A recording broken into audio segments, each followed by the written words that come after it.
नमस्कार प्यारे बच्चों, राम राम। कैसे हो? उम्मीद करता हूँ कि आप अच्छे और स्वस्थ होंगे। प्यारे बच्चों, आज करंट अफेयर का एक छोटा सा टॉपिक मैं आपके साथ साझा कर रहा हूँ। और करंट अफेयर की जानकारी हर प्रतियोगिता परीक्षा के अंदर है जो कि पूछी जाती है। और बड़े लेवल की एग्जाम आप लेकर चलो, आरएस आईएएस एग्जाम होती है, उसके अंदर ये जो करंट अफेयर है वो थोड़ा सा डिटेल में आपको बताना होता है। जो जीएस वाला पेपर होता है, जीएस पेपर थर्ड के अंदर क्या है, आपको राष्ट्रीय अंतर्राष्ट्रीय लेवल की घटनाएं घटित होती है, वो खेल कूद या बॉलीवुड हॉलीवुड की जानकारी है, वो उसमें आपको थोड़ा सा डिटेल में वो बताना होता है। आपको टॉपिक दिया जाता है, उस टॉपिक के ऊपर आपको लेख लिखना होता है। तो वहाँ भी आपको ये इम्पोर्टेंट पॉइंट बनेगा। इसके अलावा जो स्टेट लेवल या छोटी मोटी एग्जाम होती है, उन सब के अंदर करीब 10 से 15 क्वेश्चन है करंट अफेयर के पूछे जाते हैं। तो यहाँ पर अपन देखेंगे कि कहाँ कहाँ से आपके करंट अफेयर के जो छोटे क्वेश्चन है वो निकल रहे हैं। इसके अलावा डिटेल में आप अगर आरएस आईएएस के एग्जाम की तैयारी कर रहे हो तो उसमें आपको डिटेल से लिखना होता है। तो लिखने का तरीका भी मैंने आपको यहाँ पर बताया है, किस हिसाब से आपको पॉइंट टू पॉइंट इसमें बताना होता है। चलिए, आज का जो अपना टाइटल है वो देखिएगा। टॉपिक है रूस के विदेश मंत्री सरगेई लावरोव। तो ये नाम भी आपको ध्यान में रखना है कि रूस का विदेश मंत्री कौन है। सरगेई लावरोव ने क्यों कहा कि अरबों भारतीय रुपया हमारे कुछ काम का नहीं है? ऐसी बात क्यों कही गई है रूस के विदेश मंत्री के द्वारा? इसकी तमाम जानकारी अपन इस लेख के माध्यम से समझेंगे प्यारे बच्चों। तो देखिएगा, रूस के विदेश मंत्री सरगेई लावरोव का एक बड़ा बयान है, पिछले कुछ दिनों से सोशल मीडिया पर काफ़ी चर्चा में चल रहा है। रूस के विदेश मंत्री ने कहा कि भारतीय बैंकों में हमारे अरबों रुपए जमा है, लेकिन हम उसका इस्तेमाल नहीं कर सकते हैं। उनका दावा है कि हमारे अरबों रुपए भारतीय बैंकों में जमा है, लेकिन हम उसका इस्तेमाल नहीं कर सकते हैं। रूस यूक्रेन युद्ध शुरू होने के बाद से भारत ने रूस से बम पर तेल खरीदा है। रूस और यूक्रेन का युद्ध शुरू होने के बाद में भारत ने क्या किया है?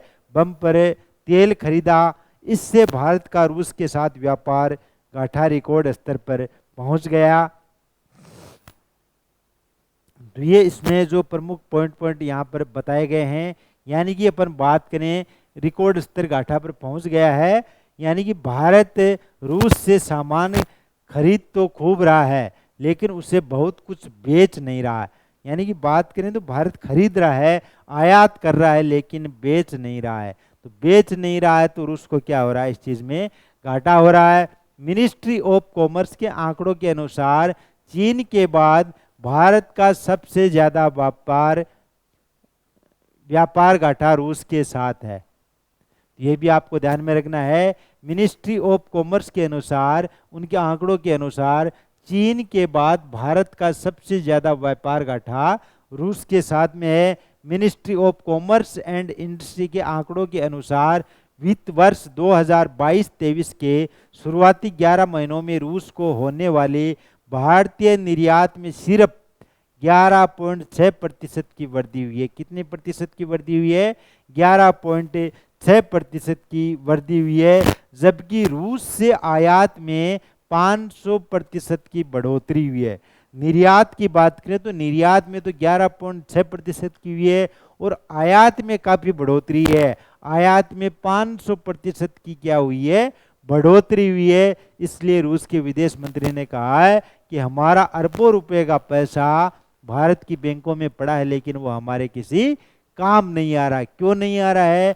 कि भारत उनसे सामान खरीद रहा है लेकिन बेच नहीं रहा। नहीं बेचेगा तो वो पैसा वैसा का वैसा उनका यहाँ पर पड़ा है, वो काम में नहीं आ रहा है। ये इसका मुख्य कारण इसमें बताया गया है। आगे देखिएगा, भारत ने इस अवधि में रूस को 2.8 अरब डॉलर का निर्यात किया।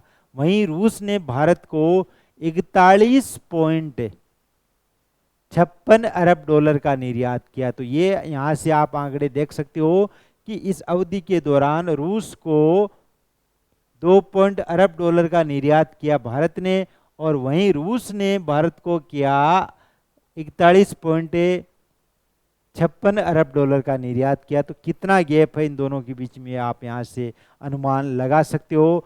रूस के विदेश मंत्री का बयान अगर सीधे शब्दों में समझा जाए तो उनका कहने का मतलब है कि उनके पास जो भारतीय करेंसी है वह उनके व्यापार में किसी भी रूप में काम में नहीं आ रही है। नहीं इसीलिए आ रही है कि भारत उनसे खरीद रहा है लेकिन उनको कुछ से बेच नहीं रहा है, तो नहीं बेच रहा तो वो करेंसी उनके काम में नहीं आ रही है। इसका प्रमुख कारण ये है कि विश्व में जो भी व्यापार होते हैं वह डॉलर के हिसाब से होते हैं। अब आगे देखने वाली बात रहेगी कि भारत और रूस के बीच में व्यापारिक रिश्ते कितने मजबूत होते हैं। इस बयान से आप समझ गए होंगे कि कितना अंतर आ रहा है व्यापार के अंदर। भारत आयात कर रहा है लेकिन निर्यात नहीं कर रहा है।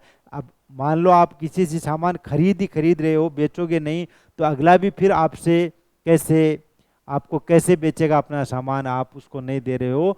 तो ये रिश्ते आगे जाकर कैसे चलते हैं, मधुर होते हैं या उन रिश्तों में खटास आती है, तो वो जब आगे कोई जानकारी आएगी तो आपके साथ ज़रूर साझा की जाएगी। प्यारे बच्चों, तो मेरे द्वारा दी गई जानकारी आपको कैसी लगी कमेंट बॉक्स में कमेंट करके बताइएगा। इसके अलावा आपके जो भी साथी कंपटीशन एग्ज़ाम की तैयारी कर रहे हैं उनको भी बताइएगा, इस जानकारी को उनके साथ शेयर कीजिएगा, उनको बोलिएगा इन्फ्यूजन नोट्स के यूट्यूब चैनल को आप फॉलो कीजिए, सब्सक्राइब कीजिएगा, जिससे हर जानकारी आपको सबसे पहले और समय पर मिल सकेगी। प्यारे बच्चों, मिलते हैं अपन नेक्स्ट क्लास में। धन्यवाद। राम राम।